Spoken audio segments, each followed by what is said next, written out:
This is my story about the price of stability. I married a 40-year-old man when I was 19. We started dating when I was 17. Yeah, it was gross, but that's what happened. I wasn't swept off my feet by some grand romance. There was no whirlwind love story. The truth is, I married him for his money, and he married me because I was young and beautiful. That was the trade-off. Everyone knew it, even if they didn't say it outright. He had what I wanted, and I had what he wanted. I do have redeeming qualities, though. I know that. I'd like to think I'm kind, intelligent, and capable. But none of that mattered in the equation of our marriage. It wasn't my wit or my personality that sealed the deal. It was my body, my youth, my appearance. That was my currency, and I spent it willingly. I've been married to him for 20 years now. We have 4 children together. Our lives are comfortable, stable, predictable. We've grown to have things in common after all this time, and we do love each other, in the way that 2 people who have built a life together eventually do. But if I could go back and slap some sense into my teenage self, I wouldn't hesitate for a second. And here's why. What nobody tells you, or rather what they do tell you, but you don't listen because you're a dumbass teenager, is that when you marry for money, you owe him. Not just for the house, the cars, the vacations, or the security. You owe him for everything. Every single day.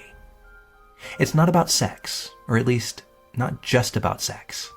It's deeper than that. More insidious. It's about power, control, and an unspoken imbalance that seeps into nearly every interaction, every conversation, every decision to be made. It doesn't matter that I've given him 4 children. It doesn't matter that I've managed our home, our lives, our day-to-day existence for 2 decades. It doesn't matter that I've been a wife, a mother, a caretaker, a confidant. At the end of the day, the fundamental structure of our marriage has never really changed. He's the provider. I'm the recipient. And no matter how much time has passed, I've never stopped owing him. He doesn't say it explicitly. He doesn't have to. But I feel it in every glance, every sigh, every decision that isn't fully mine to make. When you marry for money, the debt is everywhere. It's woven into the fabric of your life in ways that you never could have imagined when you were young and stupid and thought trading youth for wealth was a fair deal.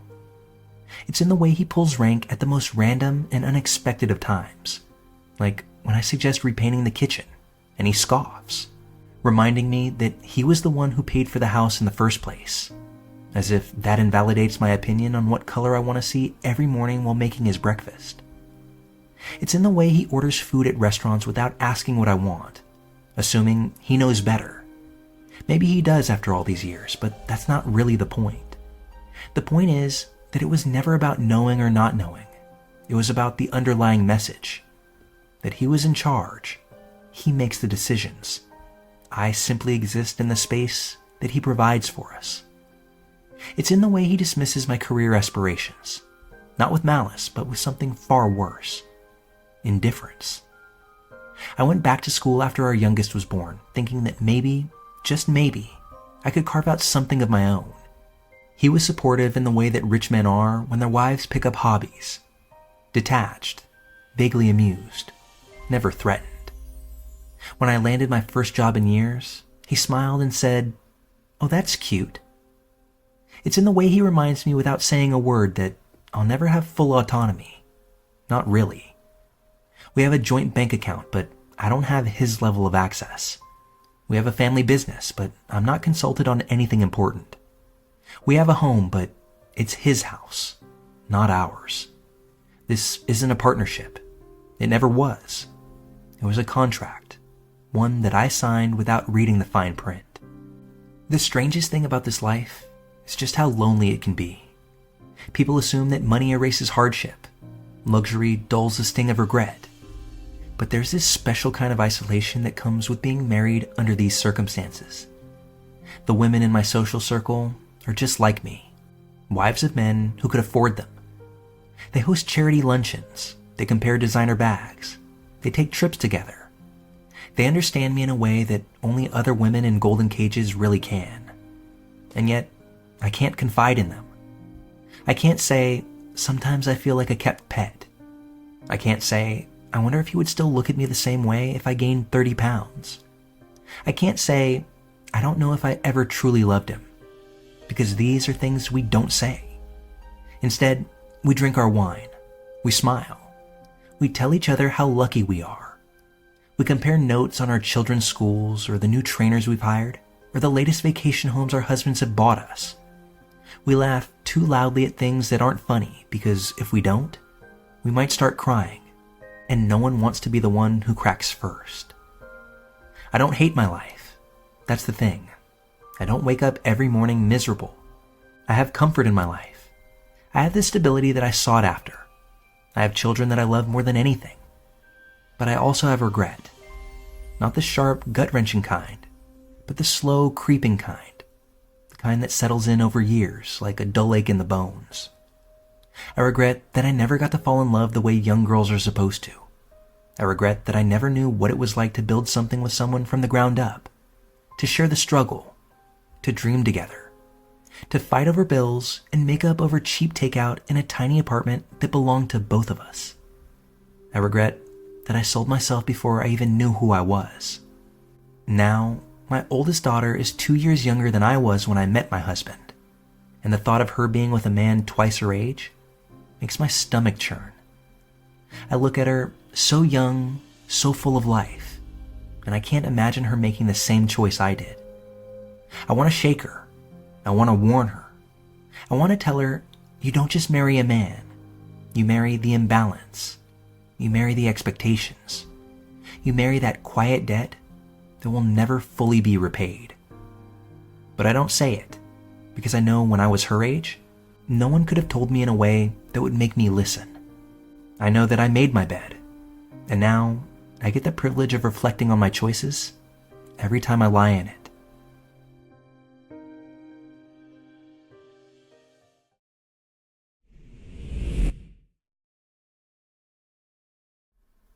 I have a confession that I can't confess to the one person that I wish I could tell, so I'm going to share it with the internet instead. My confession is, I'm the reason my work bestie was fired and is now struggling. I'm a 35-year-old female, and I have to think about what I did almost every day. When I was a kid, I didn't know what I wanted to be when I grew up. My parents are immigrants, so my choices were doctor, lawyer, or engineer, or dentist, but that wasn't an ideal for me. In school, I studied science because I figured I'd just try to be a doctor because it sounded the most tolerable. When it came time to study for my medical school admission exams, I wasn't doing well on practice tests at all, so I decided to flip it up, and I'd give the LSATs a try instead. I did decently well and was accepted to a pretty prestigious law school. I wasn't sure lawyer was the right path for me, but my parents were ecstatic, so I ran with it. I got a job at a top 10 law firm in New York City right out of law school and worked there for a few years. I was absolutely miserable there. My work started suffering because I was so unhappy. But one thing people in big law know about big law is it's really hard to get fired from a big firm. I knew that I needed a change, so I consulted with a recruiter, and together we decided that I could try to look for positions in attorney development. Essentially, that means that I would oversee younger lawyers and staff them to cases for partners in the firm. This was a way better fit for me because when it comes to being a lawyer, I hate the actual legal work so much. I got a job at another top firm as an attorney coordinator. Almost immediately, I connected with a junior associate named Sarah. She was a rising star at the firm, worked really hard, and always said yes when I asked if I could staff her on a project. Sarah and I got close. We exchanged numbers, texted about people we both couldn't stand at work, complained about the partners, went out to lunch a couple of times a week, and ate our lunches together when we didn't go out to lunch. We were basically work inseparable. But after a little while, Sarah started to burn out. I knew it was only a matter of time, with all the yeses she gave me anytime I tried to put her on a project. I warned her a few times during our chats to take it easy and say no to the things from people who had less sway at work and weren't going to get her to partner as quickly. But she didn't listen. I had to give it to her, She was ambitious and willing to sacrifice her personal life outside of work to get what she wanted professionally. As Sarah was burning out, she started to say no to the wrong people, and it was beginning to get noticed. She spent more time at her desk, started eating by herself more. She became more reclusive at work, although she never stopped texting me like normal. The silly comments about partners or coworkers still came in hot and kept me thoroughly entertained at work. She hadn't lost her light in that way. We didn't spend too much time talking about her home life because, honestly, there wasn't much to it. Her family was on the opposite coast. She wasn't married, didn't have kids, and she wasn't even really dating because she had taken on so much work. The more I think of it, I can't really pinpoint what she was doing with what little time she had outside of work. When I first started working at this firm, Sarah was leveraged 125%. This means that she was working as much as a junior associate is expected to work, plus a quarter of the amount that another associate would be working. To put it in other terms, most junior associates only work about 80% of what they should be working, and they don't get in any trouble for it. By the time Sarah was burned out, she was down to about 75%. This on its own wouldn't have been that big of a deal. She was close to what other juniors were working. But where the issue arose for me was because we were friends. I would ask to staff her on a case, she would say yes, and then right before it would start, she'd back out of it, or say that she wasn't feeling up to it, or she would work on it and not pull her weight. Then partners would complain to me about her work product. This resulted in me having to restaff almost every project that she was working on. It was beginning to take a toll not only on me and my work, but how I viewed her. Sarah is such an awesome human, but she really doesn't take criticism well at all, so I never found a way to bring this up to her. One day my boss, Lauren, called me to a meeting with herself and a couple of managing partners. The meeting was very official looking and took place in the big all-glass conference room in the center of the office. At first, I thought maybe I was being let go. I racked my brain trying to figure out if I had done something wrong. But Lauren began the meeting by asking if Sarah was okay. She knew that her and I were close because of all the lunches we took together, and how much she saw us at each other's desks. I told her she was fine as far as I knew, but that her work product had been suffering, and I'd been hearing about it from multiple partners in the office. Lauren asked what I thought we should do. Before I even had time to process it, I blurted out, "I think we should fire her." I don't even know where it came from. It wasn't something I'd been thinking about before at all. Yeah, Sarah's work had been suffering. Yeah, she was making my work much harder for me. But did I want to lose her as a bestie at work? I guess so. Lauren looked pretty shocked because, as I mentioned earlier, one of the well-known things about big law is that it's pretty hard to get fired, especially without multiple opportunities to correct errors in writing so that the firm wouldn't be sued. It's a law office with lawyers working there after all, and they're quite litigious. Lauren let me know that she was going to discuss with the higher-up managing partners who were in the meeting privately and then get back to me. I went back to my desk and thought, oh no, what did I just do? I got a text from Sarah like 10 seconds after I closed my office door asking what the meeting was about. I'm sure she knew it was never good to sit down with all those people in one room. I still to this day don't know why they had that meeting in the open like that. I had to lie. I told Sarah that it was about an email I sent, and the wording was a bit unprofessional with a partner copied on the email. They just wanted to let me know that I needed to proofread emails and be careful what I said to people and who was copied. She bought it. She asked for more details and wanted to see the email, but I told her that I wasn't even sure which email it was in reference to. Luckily, she bought that as well. A week later, Lauren called me on the phone and told me that the managing partners reviewed Sarah's work and had been watching her closely after my recommendation. They had ultimately decided to fire her. Lauren thanked me because without my recommendation, they wouldn't have looked this hard. She also told me that she fully expected me to stand up for Sarah and then just have a chat with her about her work. But when I said they should fire her, that was that. Turns out, I basically sealed my friend's fate. Sarah was fired without any notice. That day, they just told her to pack up her things and that she was dismissed. I never told her I was the reason she got fired.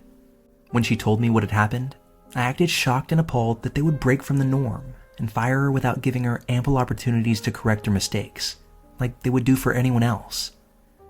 We went out for drinks that night. I listened to her cry and moan, tell me how she didn't understand how this had happened. She asked me if I knew this was coming. Of course, I lied and said no. Sarah knew that they'd usually tell me about these things, but perhaps because they knew how close we were, they kept it from me too. I felt horrible for lying to her face. On the one hand, I knew they would fill her position quickly, and I'd get a new, hungry junior associate who would do better work than her. But on the other hand, I was going to lose my bestie who I did everything with and made my day better. This happened close to 4 years ago now. Sarah and I still talk almost every single day. I've had a baby since all this happened, and Sarah is now Auntie Sarah to my daughter. I still complain about work people that she knew and some new people that have been hired since she's been gone. And she complains to me about people at her new job, as well as her financial struggles. We're actually closer than ever. Sarah didn't bounce back well, though. She had a really hard time finding another big law job after being fired, so she took a job for far less pay at a much smaller firm. She now struggles with her mortgage and has basically no extra money because of the big pay cut she took, along with her prior financial commitments. I feel so guilty for not warning her and doing more to help her do better when I could have. I love Sarah so much, and I hate lying to her, but I'll never tell her that I'm the reason she was fired without any notice and has basically been blackballed from big law.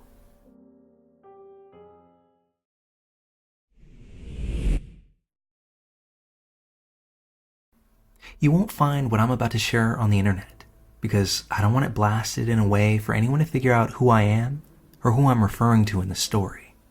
Also, trigger warning. This will talk about horrible things done to children, although I'll hold back the details. I decided to allow this story to be narrated here because not only am I a fan, but I'm currently grappling with something, and I hope that some listeners will be able to help me figure out my next move. I'm a 33-year-old male. I have 3 younger sisters. Before I can remember, my mom and dad split up. At the time, it was just me and my little sister, who was 14 months younger than me. When I was about 10, my mom remarried. She had only known my stepdad for like 6 months before they tied the knot, and I had only met him a handful of times. At first, I liked him. He always brought my sister and I cookies or candy when he visited. My sister, I'll call her Heidi, liked him too.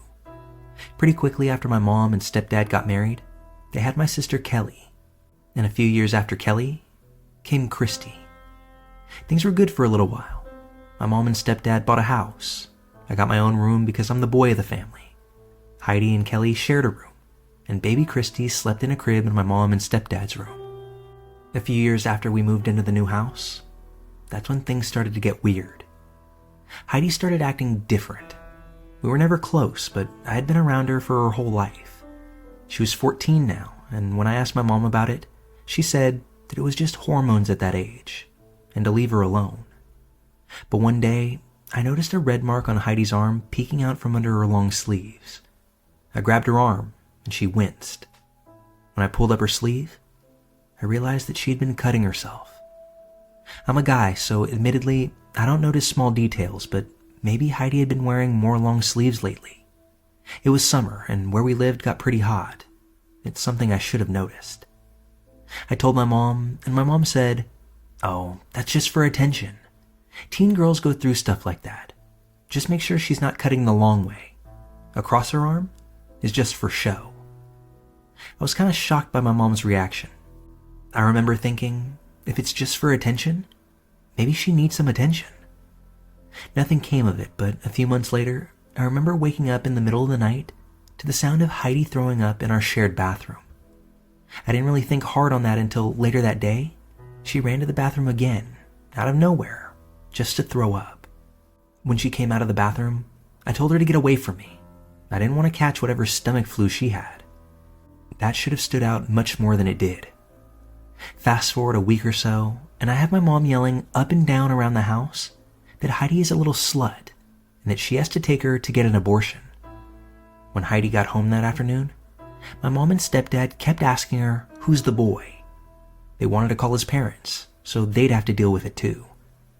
Heidi just sat there silently. She didn't say a word. That night, when the house was quiet again, I asked Heidi. We were close in age, so maybe I knew the guy. I remember her bursting into tears and saying, "It's our stepdad, you fucking idiot." I saw red. Sure, I didn't notice things, but how could I not notice that? I'm going to fast forward and summarize what happened after. That way, I can get to the part of this that's my confession. The creep stepdad had essayed my sisters. All of them. Even the baby. At first, my mom didn't believe them, but I went to the cops with proof, and he was prosecuted. Cool thing was, he was also using our basement to cook up meth and was selling to a popular motorcycle gang in the area. I know this sounds unbelievable, but the saying, "the truth is stranger than fiction," really applies here. In my case, the truth is far more fucked up than fiction. Anyway, Creep stepdad sold out the motorcycle gang that he was selling to and only got 14 years in prison for all the things that he had done to his stepdaughter and biological daughters. When I say 14 years is not nearly long enough, I mean it. There were mountains of evidence, photos, videos of the acts, videos of him allowing others to commit these acts. A slam dunk. I guess the DA wanted all the motorcycle people buying meth more than he cared about young girls' lives being ruined forever. I was furious at this. Stepdad ended up getting out a few years back. He's on the registered sex offender list, but in the big scheme of things, he doesn't live very far from the house two of my sisters and mom still live in. I don't feel like he learned anything or was in prison long enough, so I've started fucking with him. At first, it was small things. I would order a dozen pizzas to his house or enter his contact information onto the Scientology website. But soon, all that little stuff wasn't enough for me. Remember when I talked about all the evidence we had on him for messing with my sisters? Well, when I found all that in the basement, I also found all of his personal boxes, his social security number, his birth certificate, everything. At this point, I decided to step it up a notch. I took out credit cards in his name and online shopped with them before sending these things to random people's houses. That way the purchases wouldn't be traced back to me. I put his information on 4chan and told the story about what he did to my family and told them to go ahead and run with it. I called the cops as a concerned neighbor, reporting a weird smell coming from his house. I call every job he ever gets just to tell his managers that they're employing a child molester before giving them the details of what he did. But the thing is, none of this has ever felt like enough. If I had my way, he wouldn't be around at all. I'm not saying that that's something I can do, but nothing I've done so far really feels like it drives the point home. So lately, I've been considering outing him to the motorcycle club. Back when the DA was prosecuting my stepdad's case, he had enough information about the motorcycle club and their illegal dealings that he could provide proof to the DA without having to testify in person. A few members of the motorcycle club ended up taking pleas, and because of this, the motorcycle club doesn't know who ratted on them. I can prove it was my stepdad, and that's something that I think they would be interested in knowing. Like I said earlier, I didn't want this in writing for any armchair detectives to figure out who I am, so I didn't post this on Reddit or anywhere else. But I'm looking forward to reading the comments here, because I'm wondering just what I need to do to feel like I've done enough.